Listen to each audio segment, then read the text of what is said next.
Aí, se eu te perguntar, em regra, o que a Inquisição fazia com alguém que era culpado de heresia?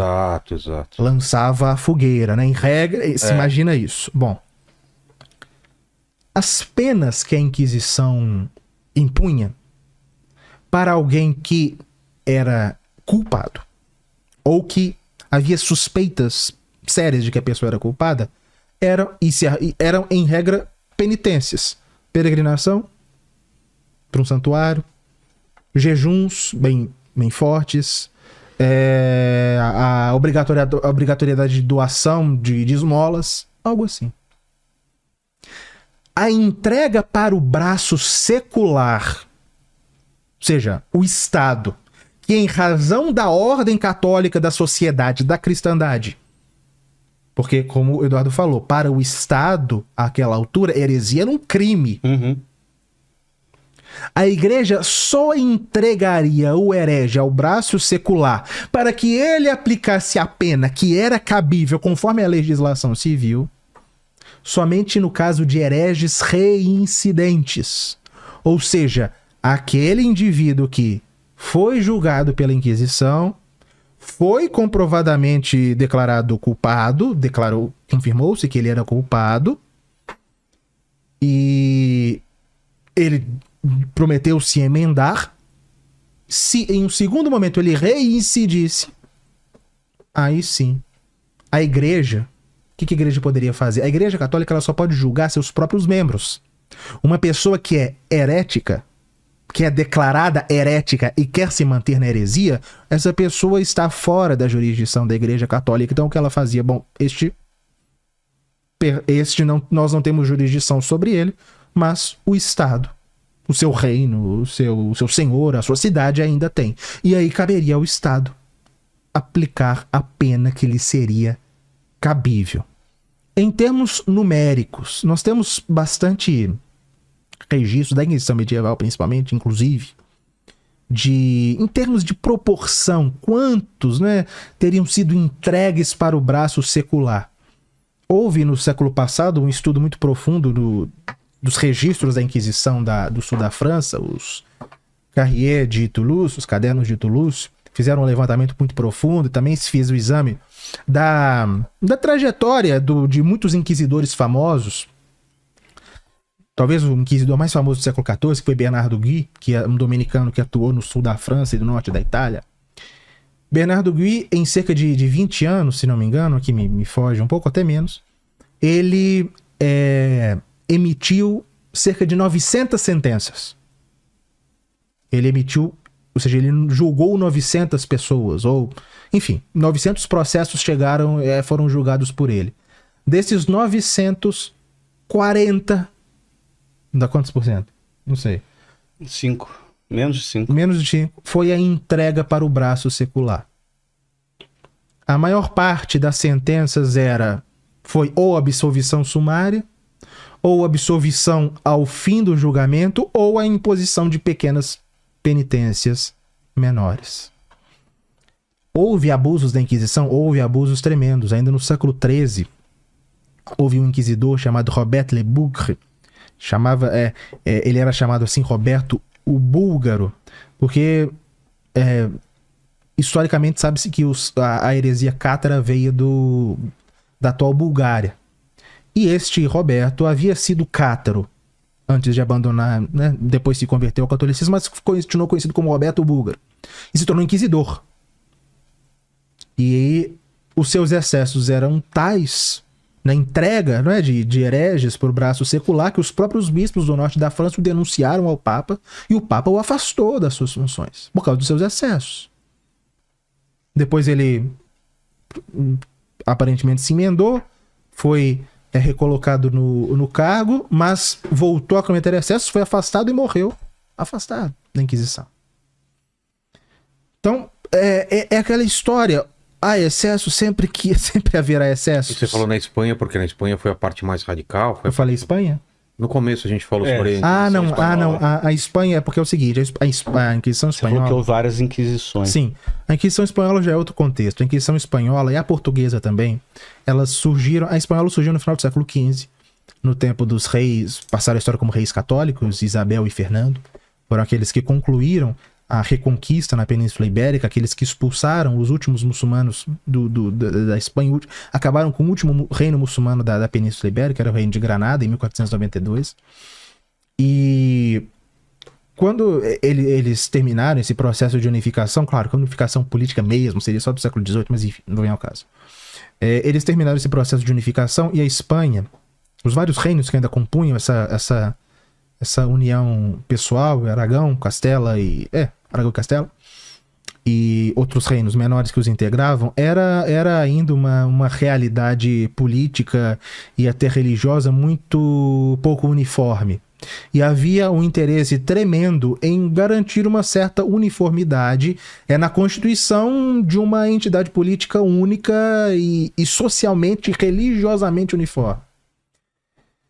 Houve uma longa tentativa de integração principal. Havia judeus e muçulmanos, muitos ainda na Espanha. Houve uma tentativa muito profunda de integrá-los à sociedade espanhola, católica. Houve, sim, em determinados momentos, conversões forçadas, sobretudo em Granada. Houve abusos, houve de tudo. Mas a questão é que havia o interesse profundo de garantir que uma certa uniformidade religiosa naquele reino que então se constituía. Só que essa unidade religiosa era ameaçada na medida em que aqueles que diziam se converter, judeus e depois muçulmanos, continuavam, enquanto católicos, praticando certas coisas que eram próprias da sua antiga religião. Vejam, a Inquisição, seja em qualquer época for, ela só julga católicos. Essas pessoas se diziam católicas, mas continuavam praticando coisas que não eram próprias da fé católica.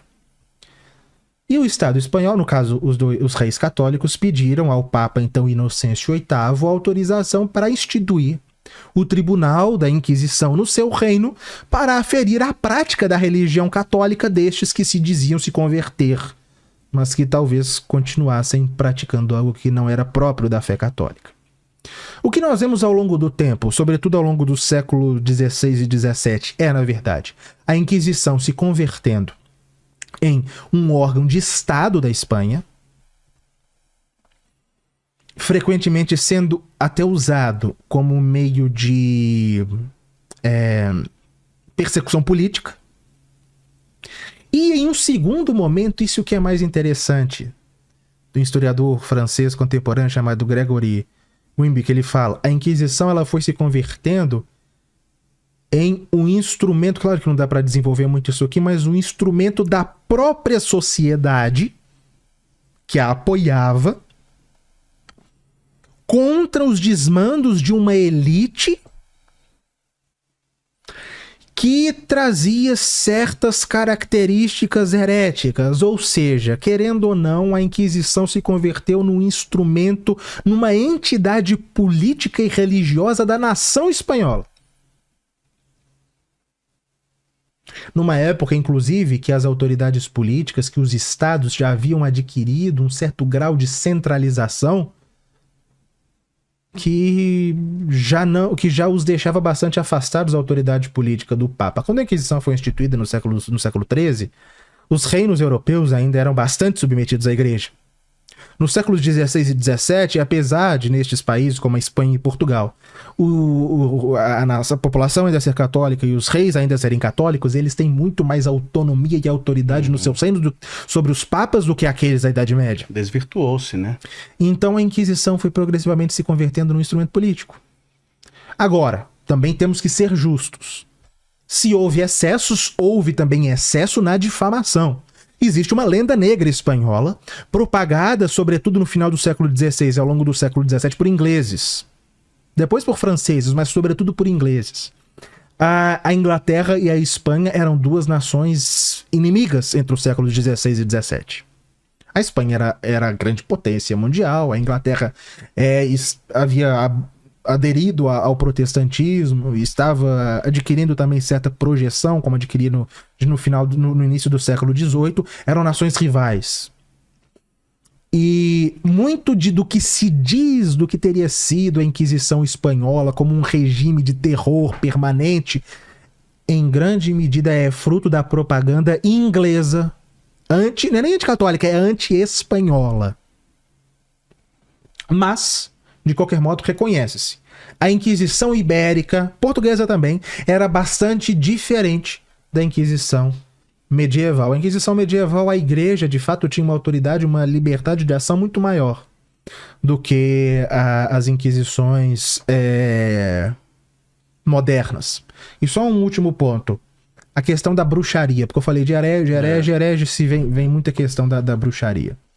A ideia de bruxaria era uma febre bastante comum na Idade Média e era mais uma superstição do que qualquer coisa. Em cerca de 1080, se não me engano, o rei da Dinamarca, Valdemar, ele lançou à fogueira algumas bruxas. E o Papa Gregório VII, São Gregório VII, escreveu para ele o repreendendo. A igreja encarava o fenômeno da bruxaria na Idade Média, sim, podem achar esdrúxulo, mas a igreja na Idade Média encarava o fenômeno da bruxaria como uma superstição. No século XIII havia um adágio que dizia o seguinte: quanto às bruxas, não era exatamente isso, mas quanto à questão da bruxaria, é melhor que não se fale nela. Isso era um grande clérigo, um grande teólogo, cujo nome me esquece agora, que disseminou essa ideia. Essas ideias de bruxaria a igreja não levava a sério. A primeira vez que a igreja começou a olhar com mais atenção para o fenômeno da bruxaria, primeira vez, se não me engano, a primeira vez no documento papal que fala da bruxaria é de, acho que se não me engano, 1317, 1320, algo assim. Quando o Papa João XXII, ele foi vítima de feitiçaria. O Papa João XXII, ele havia, para tomar numa história longa, uma história curta, o Papa João XXII ia punir um bispo francês que se comportava muito mal, que tinha vida, era muito corrupto, tinha uma vida bastante dissoluta. E antes que a sentença contra esse bispo chegasse, antes que o Papa emitisse essa sentença, este bispo tentou envenenar o Papa. O quê? Tentou envenenar o Papa e no meio dos artefatos lá relacionados ao veneno, encontrou-se bonecos representando o Papa e alguns cardeais próximos dele, secretários seus, atravessados por pequenas facas. Seria algo semelhante, sei lá, a um boneco, né, de bruxaria, pelo qual se lançava uma espécie de maldição ao Papa. O assassinato foi mal sucedido, o Papa não morreu e descobriu-se, no meio daqueles venenos, esses bonecos e essa feitiçaria visando o Papa. Foi aí que o Papa João XXII percebeu que o fenômeno da bruxaria estava bastante disseminado na Europa, a ponto de um bispo lançar mão de bruxaria contra ele, aí emitiu a primeira bula referente à bruxaria. Agora, isso foi no começo do século XIV. A bruxaria só se tornou um fenômeno considerável na Europa a partir da modernidade, não foi na Idade Média. Foi nos séculos XVI e XVII. É o auge da perseguição às bruxas, principalmente onde? Em países protestantes. A última bruxa queimada foi na Suíça, em um tribunal calvinista, no final do século XVIII. Então, o fenômeno da bruxaria ele não era levado a sério na Idade Média. Aquele livro, Maléus Maleficarum, foi escrito por um inquisidor que depois foi excomungado. Aquele livro nunca foi um livro oficial da igreja, muito pelo contrário. E esse fenômeno da bruxaria é um fenômeno muito, muito mais moderno, próprio daquelas inquisições nacionais da modernidade e, sobretudo, das inquisições protestantes do que da Inquisição Católica. E muito menos da Inquisição Católica medieval.